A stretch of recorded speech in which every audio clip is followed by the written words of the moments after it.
दिसंबर 2007 से राष्ट्रीय शासक आज हम BA पार्ट सेकंड में बैठ चुके हैं कि फर्स्ट पेपर प्रमुख राज्य व्यवस्थाएं में प्रथम यूनिट में ब्रिटिश संविधान के प्रमुख में जो विवेक तत्व हैं उनके बारे में विचार करेंगे।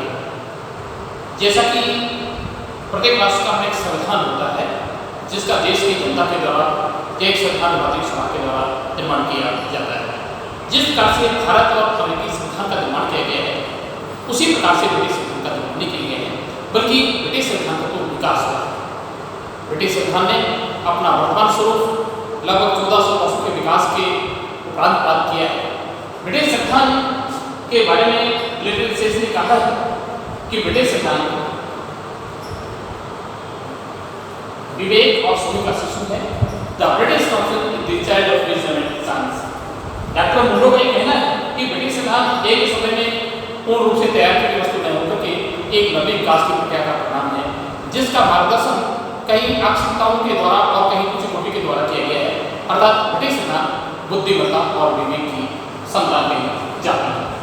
ये बात लेकिन ब्रिटिश ने कही है प्रत्येक राष्ट्र में दो प्रकार के तत्व पाए जाते हैं। केवल ये कि ब्रिटिश संविधान का जो विकास हुआ है तत्कालीन पर्सन के अकॉर्डिंग लोकाचारों का विकास हुआ है।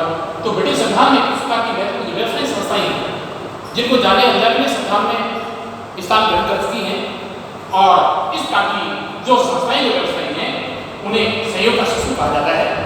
लेकिन कुछ ऐसी संस्थाएं व्यवस्थाएं हैं जिनको स्थान देने के लिए न केवल एक योजना बनाने से कार्य किया गया है बल्कि अनेक सुधार करने की बात की गई है।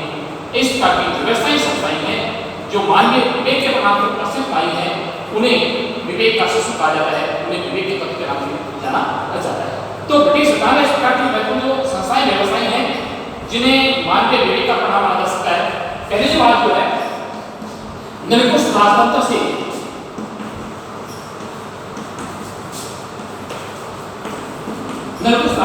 संवैधानिक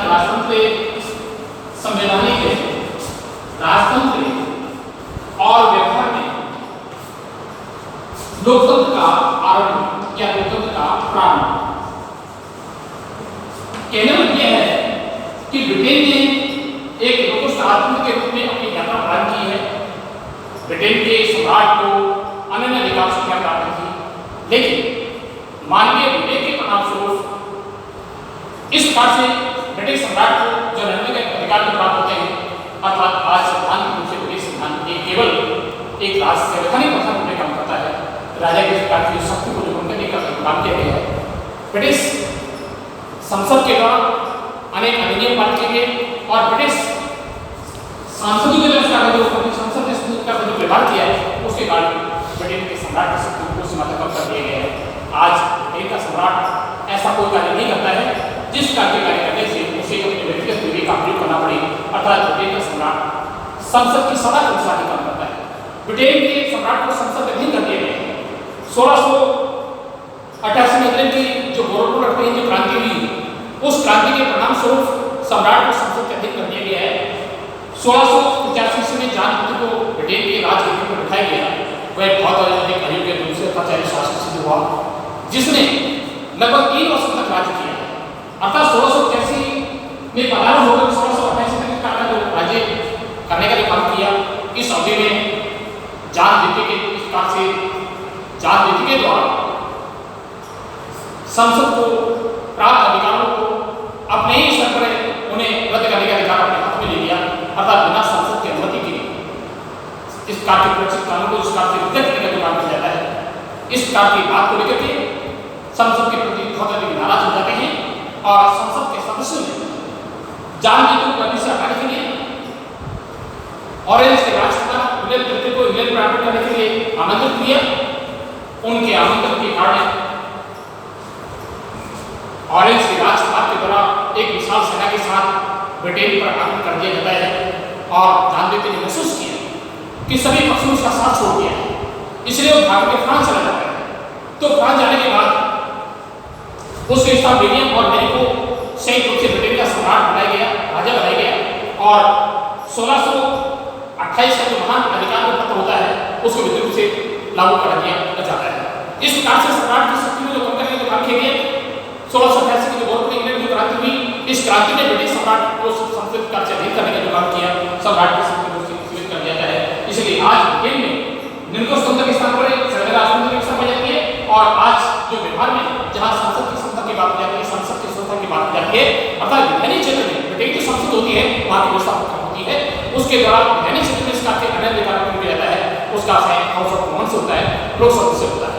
इसलिए निर्गुण राजतंत्र से संविधान राजतंत्र और व्यवहार में लोकतंत्र का जो प्रचलन जो प्रारंभ हुआ है, ये मानवीय विधि का मानव कहा जा सकता है। दूसरी जो महत्वपूर्ण बात की जाती है, लॉर्ड सभा की तुलना में लोकसभा की श्रेष्ठता ये आगे भी मानवीय विवेक का एक परिणाम कहा जा सकता है, क्योंकि 19वीं सदी के मध्य तक House of Commons and House of Lords अर्थात ब्रिटेन की संसद के दोनों सदनों को समान से प्राप्त होती, चाहे विधायी क्षेत्र की बात की जाए, चाहे वित्तीय क्षेत्र की बात की जाए, चाहे न्यायिक क्षेत्र की बात की जाए, दोनों सदनों में समान से प्राप्त होती है। अर्थात कोई भी विधेयक जिसका संबंध आगे से नहीं होता है, जब तक संसद के दोनों सदनों के द्वारा उसे स्वीकृत नहीं कर देता है, पारित नहीं होता है, जब तक उसे सम्राट के पास नहीं भेजा जाता था। लेकिन जब इस प्रकार के महत्वपूर्ण अन्य अधिकार होते हैं तो उसको सीमित करने के लिए अर्थात लोकसभा की शक्ति को कुछ मात्रा कम करने के लिए 1911 और 1949 के ऐसे संसदीय निर्माण किए गए, जिनके कारण लोकसभा की शक्ति को कुछ मात्रा कम कर देता है और उस स्थान पर हाउस ऑफ कॉमन्स को व्यापक अधिकार सत्ता प्रदान कर दी जाती है। इन्हें अधिनियम में पारित होने के बाद कोई भी साधारण विधेयक जब लोक सदन के द्वारा पारित किया जाता है तब पश्चात से विचारार्थ अनुमोदनार्थ लोकसभा में से जाता है। लोकसभा के सदस्य के पास उस साधारण विधेयक की संबंध में अधिकतम 1 वर्ष के भीतर विचार किया जा सकता है। इस अवधि में लोकसभा के पास के 2 विकल्प होते हैं। पहला विकल्प होता है कि हाउस ऑफ कॉमन्स के द्वारा पारित विधेयक को उसे स्वीकार करना होता है, या उस विधेयक के बारे में लोकसभा के द्वारा कुछ सुझाव दिए जा सकते हैं जिनको स्वीकार करना या नहीं करना, ये हाउस ऑफ कॉमन्स की इच्छा पर निर्भर करता है। 1 वर्ष अवधि के बाद यदि लोकसभा के द्वारा उस विधेयक को पुनः उसी में पारित कर देता है तो बिना लोकसभा की संख्या के वह विधेयक सम्राट की शक्ति से कानून हो जाता है। अर्थात साधारण विधेयक के संबंध में भी अंतर निर्णय की जो पावर होती है, जो शक्ति होती है, निर्णय की शक्ति होती है, वह लोकसभा के पास होती है, लोकसभा के पास नहीं होती है। जब लोकसभा के द्वारा साधारण विधेयक पारित कर देता है उसके पश्चात विचारार्थ अनुमोदनार्थ जब उसे लोकसभा के पास भेजा जाता है, लोकसभा के सदस्य की संख्या के बिना कोई विधेयक पारित नहीं, उसका कानून नहीं ले सकता। तो ये बात कहा जा सकता है कि साधारण विधेयक के संबंध में भी लोकसभा की तुलना में लोकसभा को व्यापक अधिकार से जो धन विधेयक होते हैं उनके बारे में इसका परंपरा बजाय इसका व्यवस्था की जाती है। कोई भी धन से संबंधित विधेयक होता है, वित्त मंत्री के द्वारा प्रधानमंत्री दृष्टि में जिस बजट को तैयार किया जाता है उस प्रकार के विधेयक को सबसे पहले लोकसभा में रखा जा सकता है, अर्थात उसे लोकसभा में सबसे पहले पेश नहीं किया जा सकता है। लोकसभा के द्वारा पारित होने के बाद उस विधेयक को विचारार्थ अनुमोदनार्थ लोकसभा के पास ले जाता है। लोकसभा के सदस्य उस विधेयक के बारे में अधिकतम 30 दिन तक विचार कर सकते हैं, 1 माह तक विचार कर सकते हैं। इस अवधि में लोकसभा में सबके 2 विकल्प हो सकते हैं, जो 2 विकल्प होते हैं, या तो उस विधेयक को स्वीकार करना होता है या उस विधेयक के बारे में कुछ सुझाव दिए जा सकते हैं जिनको स्वीकार करना या नहीं करना ये हाउस ऑफ कॉमन्स लोकसभा के साथ डिपेंड करता है। 1 माह अवधि के बाद बिना लोकसभा की सहमति में विधेयक पारित मान लिया जाता है, अर्थात कानून का रूप ले लेता है। तो ये बात की जा सकती है कि चाहे साधारण विधेयक हो चाहे वित्त विधेयक हो, इस सभी प्रकार के विधेयक होते हैं, इस प्रकार के विधेयक के बारे में निर्णय की पावर शक्ति होती है वह लोकसभा के पास होती है। अर्थात 1911 और 1949 के संसद के अधिनियम के द्वारा पारित होने के पश्चात इन 2 महत्वपूर्ण अधिनियम के द्वारा लोकसभा की शक्ति को जानने के बहुत समय तक कम कर दिया गया है, अर्थात लोकसभा की तुलना में लोकसभा की विशेषता स्थापित की गई है। अगली बात क्या है कि पीएरेज अधिनियम 1958 और 1963 में इस प्रकार के पीएरेज अधिनियम पारित किए गए। 1958 के पीएरेज अधिनियम के अनुसार महिला की व्यवस्था की जाती है और 1963 के अधिनियम के अनुसार के महिला आजीवन की व्यवस्था की जाती है और 2000 में इस प्रकार की महिला जिस प्रकार का आजीवन जो पीएरेज अधिनियम पारित किया गया उसके अनुसार भविष्य में इस प्रकार के लोकसभा के अध्यक्ष सदस्य की जो पद्धति व्यवस्था की समाप्त कर दिए गए। तो कहने लगे था इस प्रकार से बेस मताधिकार और गुप्त मतदान प्रणाली और निर्वाचन से व्यवस्था को समाप्त करने का निर्माण किया गया था। क्रम से ये कार्यक्रम शुरू किया गया 1832 में, 1832, 1867 और 1984 के सुधार अधिनियम के माध्यम से मताधिकार को व्यापक किया गया और 1918 के अधिनियम की तरफ से बहुत अधिक विस्तार को व्यापक कर दिया जाता है। अंत में 1948 में बहु निर्वाचन से व्यवस्था को समाप्त कर दिया जाता है और इसके साथ ये प्रावधान किया जाता है, व्यवस्था की जाती है कोई भी प्रतिनिधि एक से अधिक निर्वाचन क्षेत्र का प्रतिनिधित्व कर सकता है, अर्थात केवल एक निर्वाचन क्षेत्र का प्रतिनिधित्व कर सकता है। 1842 में कुछ मतदान प्रणाली को लागू किया गया। तो ये आइए इस बात की बात करना चाहते हैं। ये जो सिद्ध करता है कि वैसे मताधिकार व्यवस्था होती है और उप मतदान प्रणाली होती है, और 1929 में का विधेयक किया गया जिसके अनुसार मतदान की मतदाता की आयु होती है 21 वर्ष से घटाकर 18 वर्ष कर दी जाती है।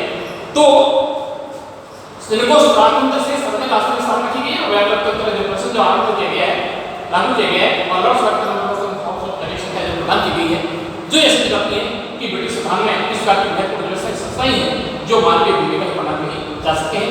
आज हम निर्णय करेंगे, कल करेंगे अपने ब्रिटिश सम्राट को गलती नहीं करता है, इसका परीक्षण करेंगे कि ब्रिटिश सम्राट जो भी कुछ करता है वो सही करता है।